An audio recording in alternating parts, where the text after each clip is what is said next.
Hello and welcome to a new episode of the Weekly Dartscast. Alex Moss here, back with a new episode in our Darts Legend series, and it gives me great pleasure to bring you this episode of the series. Really was a great delight to chat to a 10-time Ladies World Champion, Trina Gulliver.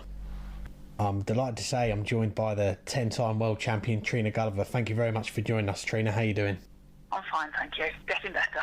Good to hear, and we'll start off how we're starting all these in our Darts Legends series, and that is going right back to the beginning for you in darts. And how did you first get into darts? Mum and Dad used to have a pub, so it's kind of like a bit of a family interest. But they came out of the pub trade when I was about 4, but it's always been in the family. So I started playing about the age of 14. What was it like then pursuing darts a little bit further? I mean, we had Linda Duffy on the show quite recently, and she was saying that as a female player, there was some barriers that you had to get through to play. Was that the same for you? A little bit, but I played in the ladies' league, so the barrier that I had was actually being old enough to play in the local Southern League. You've been playing until you were 16, so I had to wait. So I was practicing from the age of 14, if you like. I was going out with my mum and sister on a Thursday night, always ladies darts on a Thursday night, and just watching, and then afterwards I'd play a few games. The landlord would allow me to dip in a corner with a Coke, and that was how it all started for me. But it was my age more than anything to play straight off. But there was some difficulties, progressing for me. It would have been for Linda. And so you must have been itching to play then when you turned 16, your 16th birthday, and you were able to play in the Ladies' League. Can you remember what that was like, actually playing in a league for the first time?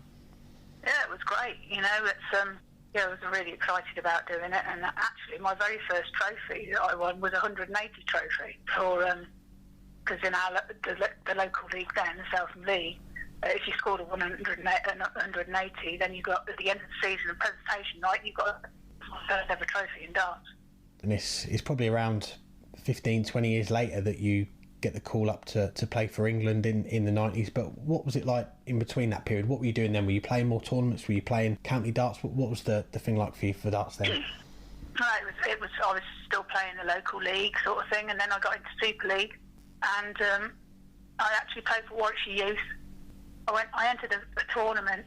I was practicing in the pub, and the landlord there said, there's a tournament going on in Coventry, a youth tournament. You should go and enter. I said, no, I'm not, not good enough for that. Anyway, he persuaded me to do it. He said, I'll pay for your entry and everything, just go and do it. So Dad took me, and I played in, there was a girls tournament, and there was a boys tournament, but I played in both, and I won both. So that was my introduction then, if you like, into Warwickshire darts, into the youth system. And then what's it like to then put on that England shirt for the first time? Can you remember when you got the call up to say that you were in the England squad? Yeah, I'm sure the rest of the neighbours can as well, because I ran up and down the street shouting, I've been picked for England, I've been picked for England. So yes, I was absolutely ecstatic, couldn't believe it. Do you remember where it was when you played for England for the first time? It was down at Lakeside. Maureen Flowers was captain, non-playing captain. And it was down at Lakeside. It was great, absolutely brilliant. I was so nervous. And but yes, it was. I loved it, absolutely loved it. And you'd go on to have quite a lot of success at Lakeside. Was that one of the first times then that you'd experienced playing on that stage for the first time when you played for England? Yeah. So that was the first time. So but yes, it was a great experience, and I'll never forget it. And just sticking with England, I mean, a few years later, you're appearing in World Cups, Europe Cups, and having some success as well. I mean, what was it like? I mean, I believe you played the 97 World Cup in Perth, 98 the Europe Cup in Oslo, so you're getting to travel the world, if you like, playing this game. Yeah, and I was enjoying that as well, and playing for England is always been a passion for me, it's very special to me. I'm very quite patriotic when it comes to stuff like that. But I was fortunate enough to travel a lot to Australia. I've been to Australia a couple of times now, and loved it. Absolutely loved the experience, and darts has given me an opportunity to travel. And I've been lucky in that way. And it's 1998, we see you make your first major final, if you like, the World Masters, getting to the final, just losing out to Karen Lorman in the end in the final 3-2. That was, of course, held at Lakeside as well. What do you remember about that, getting to your first big final? Yes, that was, I was kicking myself after that, but, it was great. It was another great experience, like you say, Lakeside, the venue has been very good to me, sort of thing. So in my darts career, it's been, a very, I guess, lucky place for me. So, Wimbledon was, brilliant. And obviously them being my sponsors as well, it's always nice to do well in a sponsored tournament by your sponsor, isn't it? So, that was, it was great. And I suppose at that time as well, it's a few years before we see the Ladies World Championship come up. But at that time, for the ladies, was that the be-all and end-all, the World Masters? Was that as big as it got for you ladies? Yes, it was at the time, yeah. That was, and a very good tournament it was as well. And, that was kind of like what you wanted to achieve. That was your main aim, to get to the Wimbledon World Masters. That's, that was the event. And so it's a shame, really, that's gone now. So, after all them years, to 40-odd years. Yes, but for the men, the first one was 74, and the ladies, I think you're talking in the 80s and the 90s as well. Yeah. So it's it's a great shame with that. So yeah. And it would be third time lucky for you in the final, though. You'd go on to win the World Masters for the first time, 2000. But in between those, the first and the third, the second one, I mean, just looking at the averages from that final, you and Frances Huntelaar, she averages 95, yourself averaging 97, and you come off stage beaten 3-1. You must have been a little bit surprised that you've played that well. Gutted, I think, yeah. So, yes, I mean, people tend to like forget that Frances and I were right at the ladies' game. The averages were as good then as what they are now. We were producing them kind of averages then. But it's a little bit forgotten now. It's probably more consistent now. But, Frances and I were playing some top darts back then. You certainly were, and you two would meet again in the 2000 final. This time you'd get your revenge, though. A 3-1 win, and you finally got your name on that World Masters trophy. What was that like? Yeah, brilliant. It's really heavy. Really heavy. Yeah, it was great. Loved it. Yeah, it was just like Frances and I have had so many battles in the past, in the years, and so to take that title as well. And like I said, with it being one of my sponsors, and my main sponsor, it was nice to be holding that trophy aloft. Towards the end of 2000, we hear that the BDO are going to introduce a Ladies World Championship. When did you first hear or get an inkling that there was going to be a World Championship coming to Lakeside? Well, how that came about was PDC approached me about entering into the men's, playing in the men's. That was back then. And I said I'd give it some thought. And obviously I rang Golly Croft, told him about it, and I said, well, what? This is a good offer for me, but, what are you going to do for ladies darts? I'd rather have our own world championship and play in that. And, I'm looking at the bigger picture. It would be personally good for me, but, where does that leave ladies darts? So I was looking at the bigger picture for ladies darts. And he said, leave it with me. And within a week, he rang me back and he says, you've got your own world championship. I went, thank you very much. So I won't be doing the PDC now. That's literally how it came about. A lot of people know that. I could have been very selfish there. Was that a hard decision then? I mean, obviously before Ollie comes in and says, yeah, I'm going to put on a world championship for the ladies, how close were you to then making that move to the PDC? Well, it was something I was seriously considering, but it would have been a one-off tournament. It would have been, there was nothing else in the pipeline. So, and that may have affected my ranking points. I don't know what the BDO would have done on that. Would I lose my ranking points? Would I lose my number one position? So there was all sorts of what could have been in making that decision. So, it was a decision. I did think about it. Yes, I did think about it. And I suppose before then, with the ladies, it was to get into a world championship in the BDO. It was going through the international playoffs, wasn't it, for the few years before then? Did you have much experience of going to the playoffs and trying to get to the world championship via that route? Yeah, I did. And I unfortunately didn't. I think I went through a couple of rounds, but that was it. I think Frances got the furthest in the ladies. I think she was one round away from qualifying to get on the stage, so which was unfortunate because that would have been brilliant for ladies darts too. But in a sense now, looking back, if that had happened, then maybe we wouldn't have had our own world championship. You look at things now and you think, maybe that just wasn't to be, and the best way forward was to actually, a standalone world championship for ourselves rather than just trying to qualify for the men's. You get to the start of 2001 then, the first World Championship for the ladies at Lakeside. 4 players, you're the top seed going into the event. I mean, it's a venue that we've spoken about a little bit already. You've played there, you've won big events already there, but what was it like turning up to Lakeside again, this time to play in a World Championship for the first time? Yeah, it was amazing. There was a lot of pressure as well, and if I remember correctly, it was Chrissy Howard. She was Howard then, Chrissy Manley now.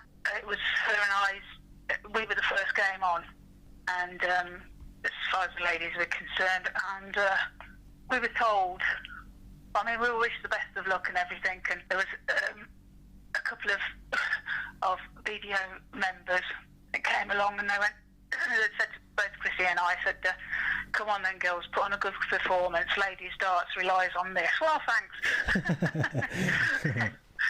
No pressure then. Yeah, so and unfortunately we did. We went out and we gave a really good performance, both of us, and it was a great moment for ladies darts, and what represented the future of it really. It proved to BBC that ladies darts was very watchable, and that it does draw in crowds, and we can play to a very high standard. And after you get past Chrissy, of course, that gets you into the final, and you beat Mandy Solomons 2-1 in the end. It goes to a final set. Can you remember what it was like getting past Mandy and becoming a world champion and making history in darts, becoming the first ladies world champion?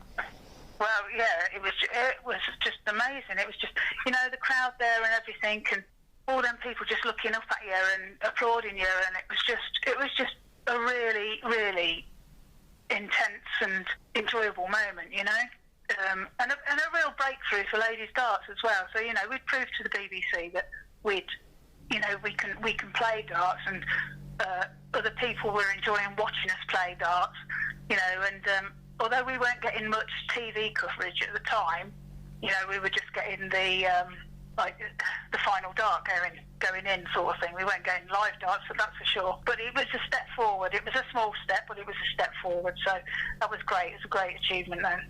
And it's around this time as well that you're probably your most successful period in the game in terms of big events. You win the World Masters 4 times in a row between 2002 2005. With regards to the World Championship, though, you win the first 7 stagings of it. I mean, it's an unbelievable record. Yeah, one I'm very proud of, obviously, and lovely. It's just great. I've been lucky with the sponsors. I've had some great sponsors along the way. And I've been lucky enough. Like I said, they've given me the opportunity to prove what I can do, and to give me the opportunity to travel the world to prove to others what I can do. So and prove to myself, more importantly, it's having something that you can do, and when you achieve it, and when you give yourself that a level, then if you like, and a goal, and you achieve it, then it makes it all very worthwhile, all these sacrifices, because you do make a lot of sacrifices. You're away from home a lot. You're away from family. It's not an easy road, to do. It's very committed, and lots of practice, lots of commitment, lots of mental attitude. There's an enormous amount of mental attitude that goes into playing darts. It's not just about having the ability to throw a dart. It's everything around it. There's a lot to do. Is it around this time as well that you get the nickname that the Golden Girl? Was that come before or after? Because obviously that is the period when you had your most success. That actually came. I was playing for England in Durban, South Africa, and I won the maximum amount of gold medals, which was three gold medals for every event. So the press actually, I think it was Robert Holmes actually nicknamed me the Golden Girl. That's how that came about. During this spell then, I mean, is there a point where you're thinking, are you invincible? Are you unbeatable on that lakeside stage? At any point do you think, wow, I don't think there's anyone who can stop me, really? No, I think you're everybody's beatable, and it's very true what they say. You're only as good as your next game, as your last game. Sorry, and but yeah, it was a good stage for me. And that fills you, having that confidence straight away before you step up there is a major plus for you. You've got other people that are playing on that stage for the first time. It can be very daunting. So, that experience always counts, I think. Definitely. And your unbeaten run in the World Championship comes to an end 2008, 2009. You lose out in both the finals. What was that experience like? I mean, you've had so much success, but then to just lose out in the final to win that title again, what was that like? I was gutted, but, obviously seven in a row, it's got to happen sometime, and it happened to be then. But I was gutted, and don't get me wrong, I would have loved to have continued going at 8s, 9s, whatever. But it's also nice for the crowd and nice for others to see other people achieving their dreams as well up there. So it's nice to have another champion then that can carry the flag for ladies darts within that year. And it's around 2009, 2010, the Ladies World Championship, it cemented itself as a part of the BDO World Championship. But 2010, the PDC decide to put their own Women's World Championship on, and you decide not to enter it in the end. What was the decision behind that one? Well, yeah, I didn't then. It's because we had so hard. It'd taken us so long to get our own World Championship. And it was from my point of view, the PDC had nothing to back.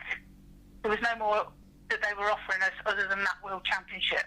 There was no tour. There was no anything after that. Whereas with BDO, you had that World Championship and you had the tour. So, and at that point in time as well, if you were to do that, there could have been repercussions for it. So that's why I didn't choose to do it. And I know that the PDC's one, they offered a bigger prize fund, but you were proven right in the end, weren't you? Because they only end up putting on just the one World Championship, and 10 years later we've not seen another one. Yeah, that's right. So yes, that was correct, and I thought that would be the case. So that's why I chose not to do it. And it's not like the video had listened to me in the first place and give us that opportunity.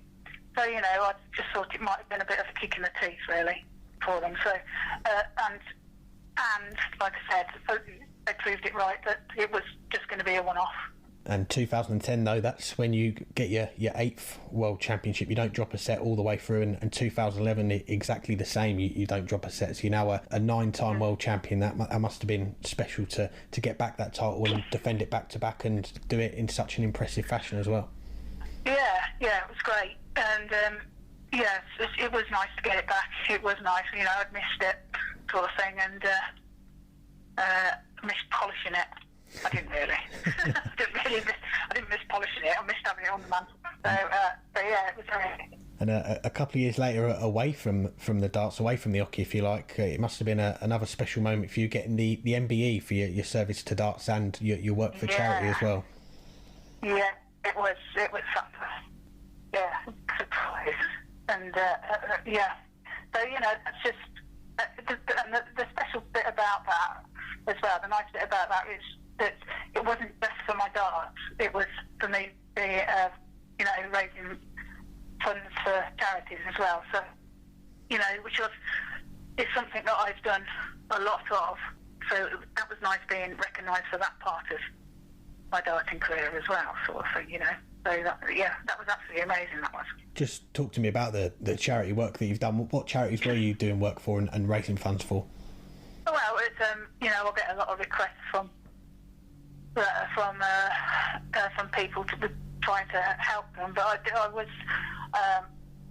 did a lot for Heart of Darts back then, and I still do now, but not at the capacity that I did.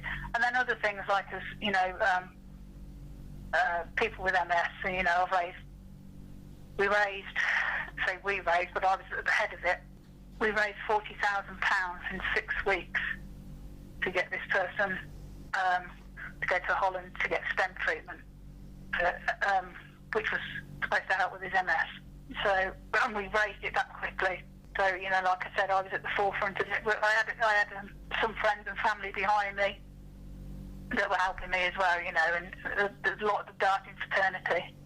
So yeah, that was we raised that within 6 weeks, which was quite astonishing. 2016, that's another big year for you, and you get to the magic number, the 10 world titles. Yeah. You go in as the 8th seed. You hadn't won it for 5 years, and I remember chatting to you just a little bit after you won that title, the 10th title, and you just got to say you did it the hard way. The first round you come through in a deciding leg, the quarterfinals you beat Lisa Ashton 2-1, semi-finals Eileen de Graaf 2-1, and then in the final you twice come back from a set down to beat Dieter Hedman. Yes, it's I did do it the hard way. But it was great to get it back. And like I was saying to you earlier, that that stage has been very good to me. However, it hasn't been very nice to Dieter. She's just had that. I don't know what it is, a block, or it's not been a lucky place for Dieter, Lakeside. I think that was her third final as well. So. It could have been her winning it for the first time or me winning it for the 10th. So it's, either way, it was going to be a momentous occasion for one of us.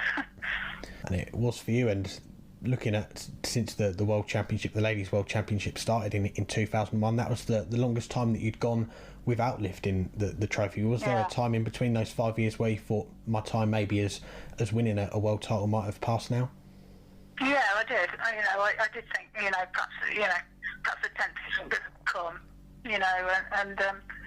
it took me a while, and in the meantime, I'd had a few bereavements, and I lost my mother, and that hit me hard. So, and the ladies' game was improving without me, although I was still playing, but it was, other people were stepping forward and playing better than me. So, although I was still around and still there and thereabouts, so I just wasn't quite that sharp enough to win it. So, but yeah, that's the way it is. And but yeah, to get the 10th was great. And this year, though, we didn't see you at the World Championship. I was going to say Lakeside, but of course it moved to the O2. You withdrew due to illness. I mean, a lot of fans will be listening and wondering, how is your health at the moment? It's getting better. Yeah, it's getting better. I had to withdraw from ill health, and I've been very lucky. Actually, I spent 5 weeks in hospital over Christmas and New Year, and I'm lucky to be here. So it was touch and go at one point. So yes, I'm very lucky. I'm slowly on the mend. I lost a lot of weight, and slowly on the mend, and doing as I'm told, kind of. Well, it's good to hear, obviously, that you're on the mend. In terms of your darts, I know it's difficult at the moment with the lockdown at the moment, but are you playing much at all, or are you taking a break at the moment? Well, to be honest, I have thrown a little bit, but I've taken a bit of a break, and just recharging my batteries and just getting fit again, and yeah, just mentally getting prepared for things, Like I say, I was a very low ebb end of last year, and like I say, I'm lucky to be alive. So I'm just taking things day by day, and working through that, and just taking time out from darts, and just recuperating. That's my main goal at the moment. With everything I've set my goals to in the past, this one is the most important, is my health. So this goal I must achieve. Absolutely, and I suppose really we finish up these chats that we're doing with the Legend series a couple really firstly looking at the future of darts. And I know as I say it's difficult at the moment, everything's on lockdown with regards to the darts, especially the BDO WDF side of thing, the bit below the PDC. But what do you see for the future at that level? Because I know that the BDO's fallen on some really hard times at the moment. Yeah, it's a shame. Yes, it is a shame, and I don't know the answer to that. I really don't. And it has fallen on difficult times, but time will tell, I guess.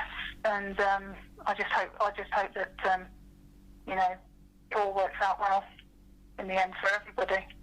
And what about in particular the ladies' game? I mean, this year is 20 years since you won your first World Masters. Next year it will be 20 years since you won your first World Championship, and you've been a real trailblazer for ladies' darts. And we've seen in the last year or so the likes of Fallon Sherrick win at the PDC World Championship, make history. Lisa Ashton, of course, winning a tour card onto the PDC circuit. But what about the future for the ladies' game in general?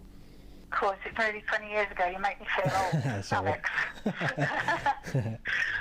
Yes, I mean there is great potential with the ladies' game moving forward. Fallon's doing fantastic. Lisa as well. Their names are popping up regularly now, and Fallon's done very well in the PDC, and is doing very well on TikTok as well. So she's done a few things. Yes. So in all seriousness, it's looking good as long as we've got some direction. The ladies' game is Fallon's enabled the ladies' game to spill into the PDC kind of thing, and the PDC are giving us more opportunities now as well. So than they were in the past. So it can only be a good thing. But everything's up in the air at the moment with COVID-19, and everybody's uncertain really as to how things are going to move forward. Yeah, and I suppose really before this lockdown, the ladies' game was in a really interesting position, because you've got the likes of Fallon doing so well, making that history at Ali Pali, getting all the headlines, and Lisa getting onto the tour. But I mean, you look at the ladies' game in general and what's going to happen. I know people have been asking about the PDC putting on their own ladies tour, maybe similar to what they do with the Challenge Tour, the Development Tour, putting on tournaments over the weekends. So would you like that to happen? Yeah, any progress is good for ladies. So it's something to look at, and it's something to tackle, isn't it? So yes, why not? That would be great. And lastly, it's probably going to be a hard one to answer, because you've had so many great moments in the game that we've talked about, with the 10 world titles, the MBE that I mentioned as well, countless other things that you've been able to achieve in the game. But when you get asked what's your favourite moment in darts, what would it be? My favourite moment in darts, and that is a really, really tough question, because there's been so many. It's hard to pick out one. But I guess the first World Championship, because I knew.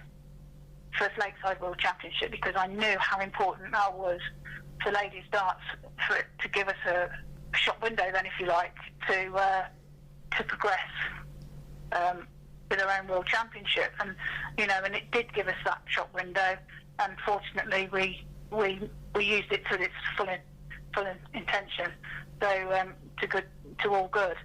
So I would say that was probably the most important, but the first time I got selected for England as well, that was crazy. That was just, like I said, I ran up and down the street telling my neighbours 2 o'clock in the morning, which I don't think they were very happy about, but I was. Well, Trina, it's an absolute pleasure to chat to you, get you on our Darts Legend series, and talk to you about a great career that you've had in the game. And we do wish you all the best with your recovery, and we hope to see you back on that hockey very soon. Okay, thank you very much. Thanks again to Trina for joining us, and really glad to hear that she's on the mend after missing the World Championship at the start of the year. Thanks everyone for listening. Hope you've enjoyed this episode. Hope you've enjoyed our Darts Legends series so far. We do have one more guest coming up on the series. Tony Brown's going to be joining us. We're going to put that episode out on Monday next week. Before then though, all eyes turn to the World Match Play getting underway this weekend, Saturday evening, 6 o'clock on Sky Sports here in the UK. And Thursday we'll be bringing you our World Match Play preview show. Myself and Burton DeWitt are going to be joined by the Chief Executive of the PDC, Matt Porter. And hopefully we'll have a couple more guests for you as well on the show, but really looking forward to bringing you that show on Thursday. Hope you're all looking forward to the darts at the weekend, and until next time, hang tight.